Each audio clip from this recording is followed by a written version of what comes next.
Alright guys, thank you for checking out Stormtopia.com, the Stormtopia.com Facebook page. We're going to have our daily weather update right now. Oh boy. I've seen the hype building on the internet, the forums, the chat rooms, Facebook and Twitter.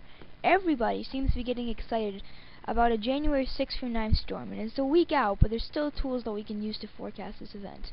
Now here, let's take a look at what's essentially going on, okay? We got the blocking over Greenland, alright? We've got possibly a trough on the west coast, and what you want to look for here is maybe some ridging, alright? In the southern plains or the Four Corners region. Cooler air working its way down out of Canada.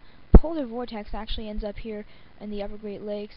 Low pressure system comes out of the Gulf, and you know, it would probably track further southward than any major storm would, but you'd still have the potential for some snowfall here, primarily south of DC, okay? But I did leave the door open for some snowfall in the northern mid-Atlantic. But just leaving the door open there, my main concern is here in that southern sector. So, again guys, let's take a look at the 500 millibar heights here.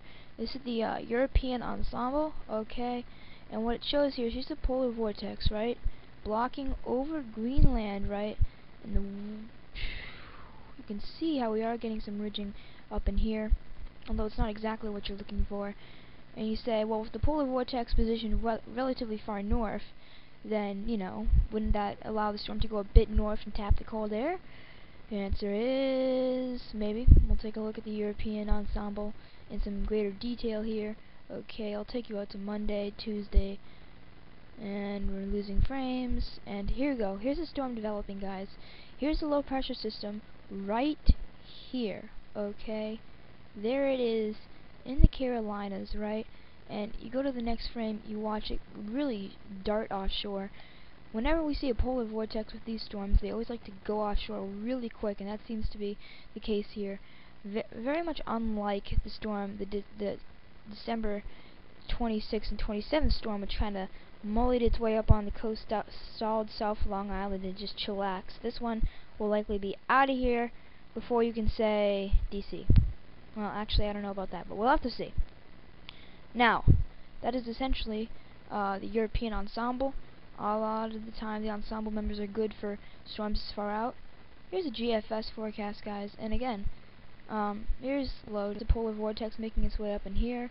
Storm heads offshore. You get some snow in here, but likely miss on the GFS.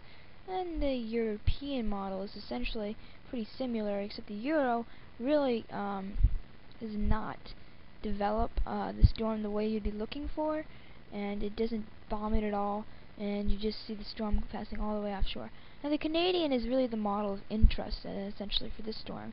I'm not saying it's right, but it does show a major storm here, which is what I've been talking about. Here it is developing out of the Gulf, deepening. I might even venture to say it bombs the storm here once you get off the coast of North and South Carolina, and you would see some snow at least. I'd say anywhere from down to Richmond, maybe the Delmarva, southern Jersey, these areas, okay, on the Canadian, and that's essentially my general main focus either way. So, that is my thinking on this event right now. I'll post some more on Stormtopia.com, some more maps for you guys to look at, so you can track the storm just along with me. So have a great day. Please spread the word about our website.